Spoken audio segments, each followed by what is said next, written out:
Welcome, ladies and gentlemen. Welcome to my course for graphing tangent and cotangent. All I want to do right now is just kind of go over some basic ideas that I think you need to know before starting this course. The first thing is, you need to know how to evaluate for the tangent as well as the cotangent on the unit circle. Now remember, tangent and cotangent are reciprocals of one another. So when we're evaluating for the tangent on the unit circle, that'd be y over, the y over the x as far as coordinate points on the unit circle. So the cotangent would be the x over the y. Now, basically, you need to understand the coordinate points on the unit circle. So therefore, when we start graphing the parent functions for tangent and cotangent, you have a basic understanding of where these points and where this shape is coming from.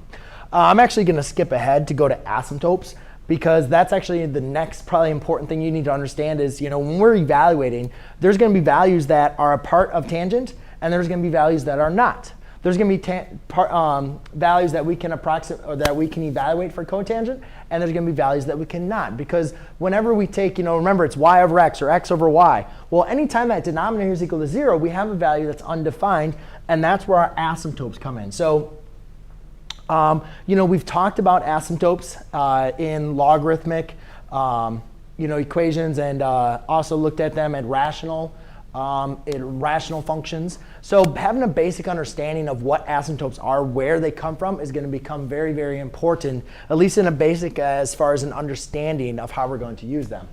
Really, the other thing is, knowing how to graph functions. When we look at graphing functions, graphing quadratic, logarithmic, rational functions, anything where you have your input and your output. Because a lot of times we're going to be doing rational functions, and that's how we're going to be labeling this x and y axis.